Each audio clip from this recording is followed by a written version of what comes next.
Isang bansang naghahangad ng kalayaan. Pag-ibig na wagas ng dalawang magkasintahan. Mga sekretong nakabaon sa kasaysayan. Magkaroon ng pagbabago ang siyang nais ng karamihan. Maria Clara! Ilang taon nang nakalipas, pero ang iyong kagandahan ay hindi pa rin kumukupas. Mula sa nobela ni Dr. Jose Rizal. Muling pagbabalik sa San Diego, iba ka. Maraming salamat, Kapitan Tiago. Ako ay nagagalak na maparito. Halika't pumasok sa loob at ipapakilala kita.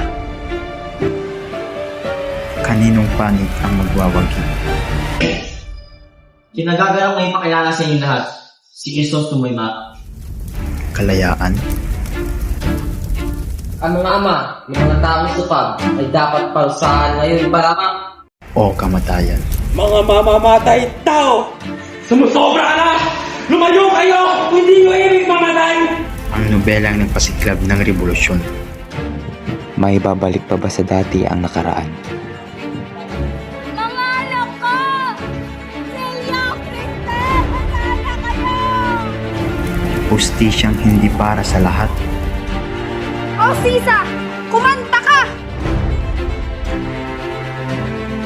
Mga paring walang awa. Mga donyang mapagmataas.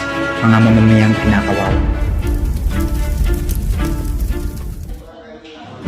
Ibarra! Halika, tumakas tayo! Kung walang pagtutunggali, ay walang kalayaan! Hanapin mo sila at huwag mong hayaang magatakas! Patay na si Ibarra! Crisostomo! Nay!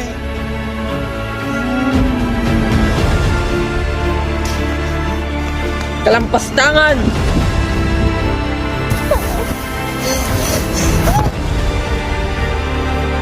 Elias, wag!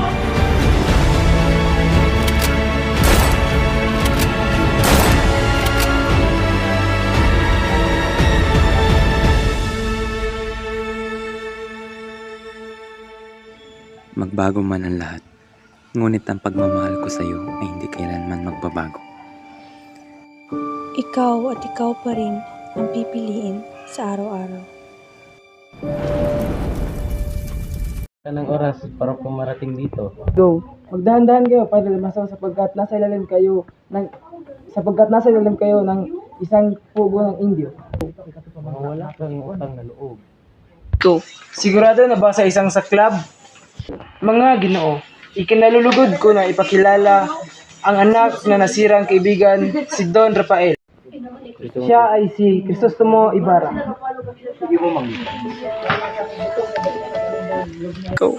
Aba, Padre Damaso, ang kura ng San Diego. Kitang muli ang kaibigan ng aking ama. Aba, mukhang nakamali ata ako. Matawad po, Rupanensya. Hindi ka nagkakamali, ngunit hindi ko ganing matalik na kaibigan ang iyong ama. Kung gayon, ikaw pala ang anak na sirang Don Rafael. Ngaway, masayang napagkait sa kanya. Grasya, Senor. Mabait na tao ang iyong ama. Mabait na mamayan ng tao ang iyong ama. Maraming salamat. Pinawi ng mga papuri ng sa aking ama ang mga duda ko sa kanya. Ngunit, kayo na ako ang kanyang anak ay walang kalamanan. Handa ng hapunan, mga senyora o senyor. Handa ng hapunan, senyora at senyor. Hiho, halika.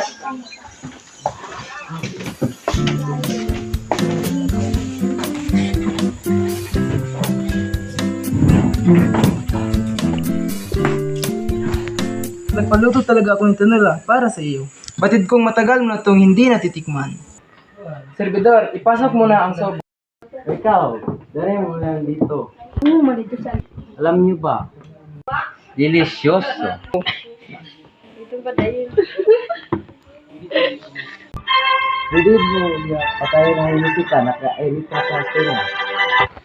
Ipahinga niyo muna ang inyong musika.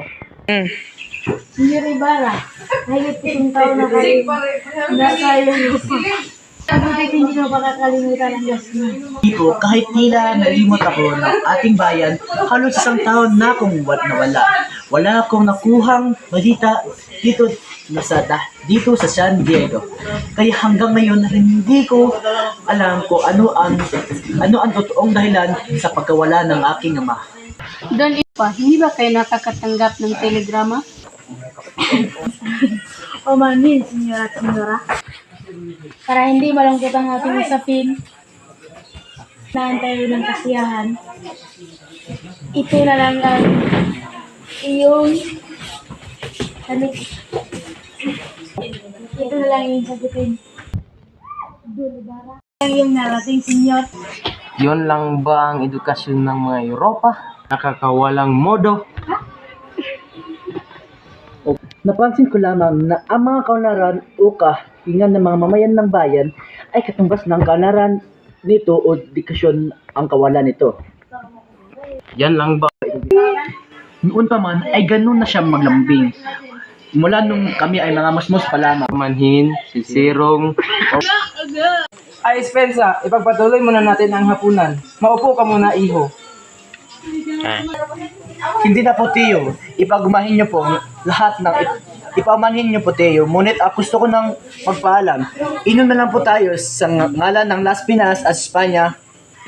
Huwag mo may sulot. Huwag ka muna nga alis. Darating na po si Maria Clara. Mukhang galit na po sa akin ang Brayo.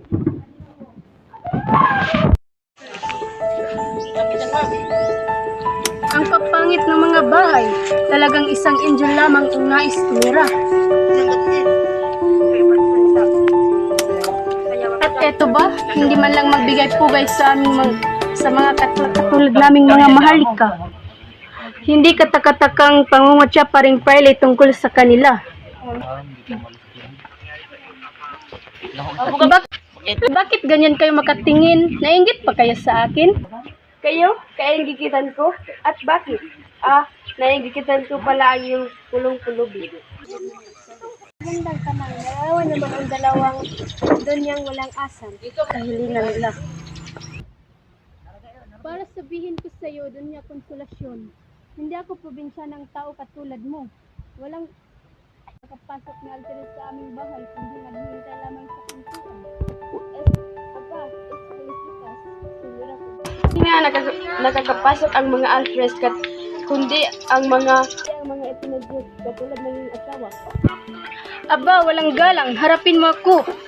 Mapan, kasi kaya dito. Humarang kung hindi mo gusto maplapod ang pustiso mo. Uy, luto! hindi ka maya sa Ginoo. Aba, gusto mo talaga ngayong away. Aba, gusto mo ng gulo pag nabibigyan kita. Bitawan mo ako! Ano na lang yun? Ba't mo yun na yan? Nagila na yan!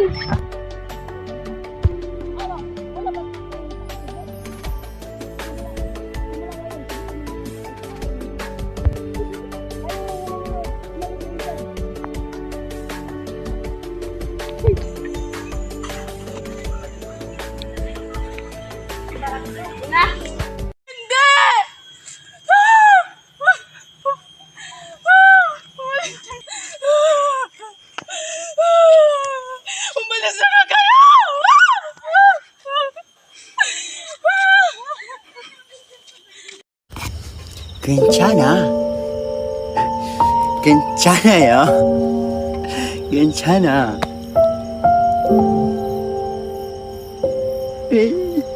괜찮아. 괜찮아.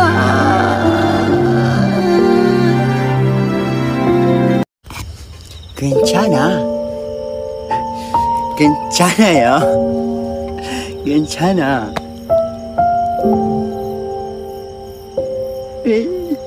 괜찮아.